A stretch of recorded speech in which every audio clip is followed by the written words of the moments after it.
जे जे food and ब्लॉगमध्ये तुमचं स्वागत आहे. मी आज तुम्हाला दाखवणार आहे पारंपरिक पद्धतीचं माझ्या आईच्या पद्धतीचं कारळाचं लोणचं.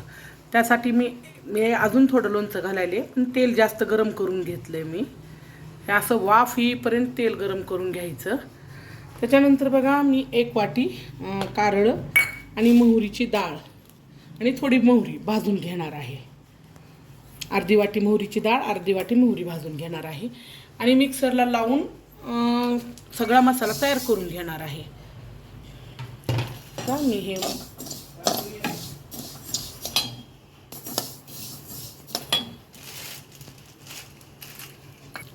बघा आता अर्धी वाटी मोहरी घेतली मी.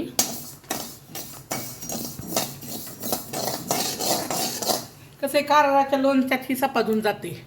ह्याला कसं आहे काळच असते कारळाचं लोणचं, मग मोहरीचं पण दुसऱ्या लोणच्यात टाकलं की उडं पडतंय.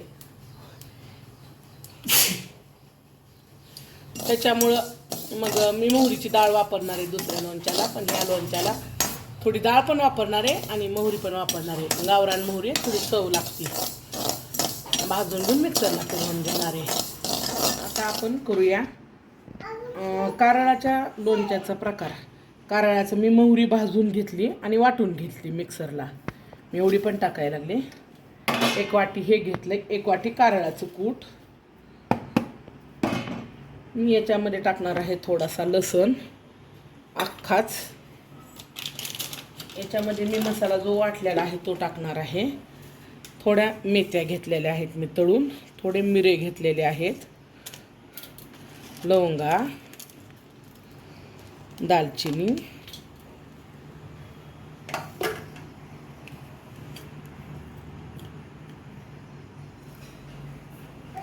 आणि ही आहे हिंग.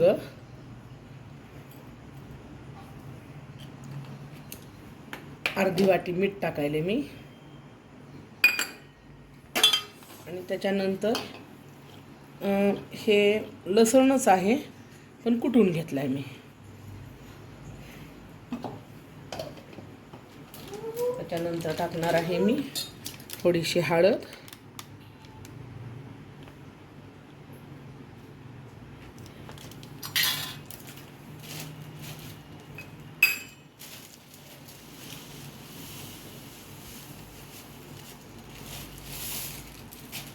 मी टाकणार आहे मोहरीची डाळ रेडीमेड.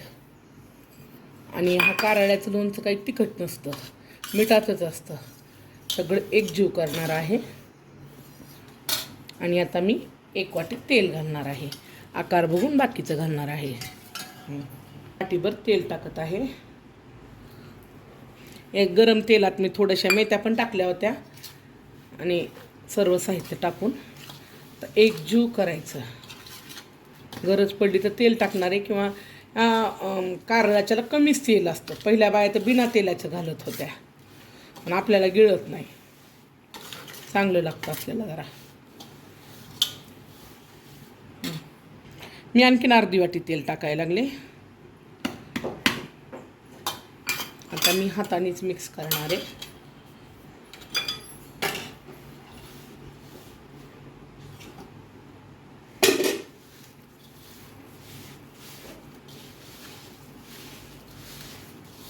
असं एकजीव होतं. आणि आता आपलं महत्त्वाचं राहिले म्हणजे शहाजिरी दालचिनीची पूड. मी शहाजिरीच्या दालचिनीची पण पूड करून घेतली. खमंगपणा लागतो, जरा स्पायसी लागतं, चवीची. जरा लहान मुलं पण खाऊ शकतात. ते काही तिखट नसते, काही नसते. आणि तुम्हाला अख्खे टाकायचे नसतील तर लवंग मिऱ्याची पण पूड करून टाकायची. आपण आता काय करूया, थोडं बुडाला मी हिंग टाकून घेत आहे. 2 भरण्या तयार ठेवते.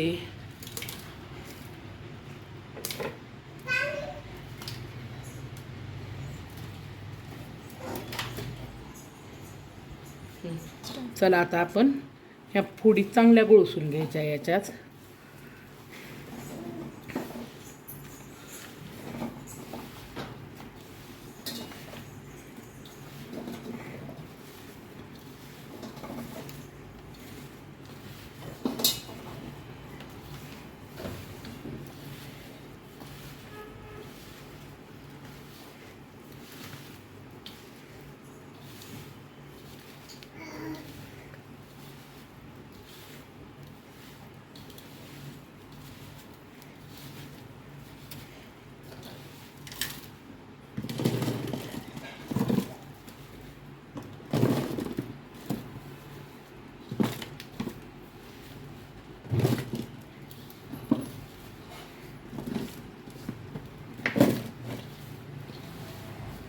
10 आंब्याचं लोणचं आहे.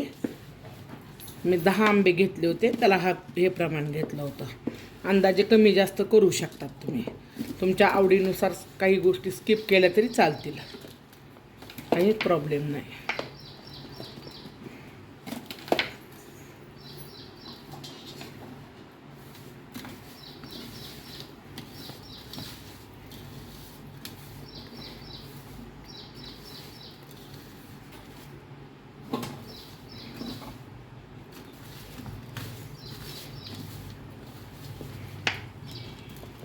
तुम्हाला जास्त तेल आवडत असेल तर तुम्ही तेल टाकलं पुन्हा 8 दिवसांनी टाकलं तरी चालतं, काही प्रॉब्लेम नाही.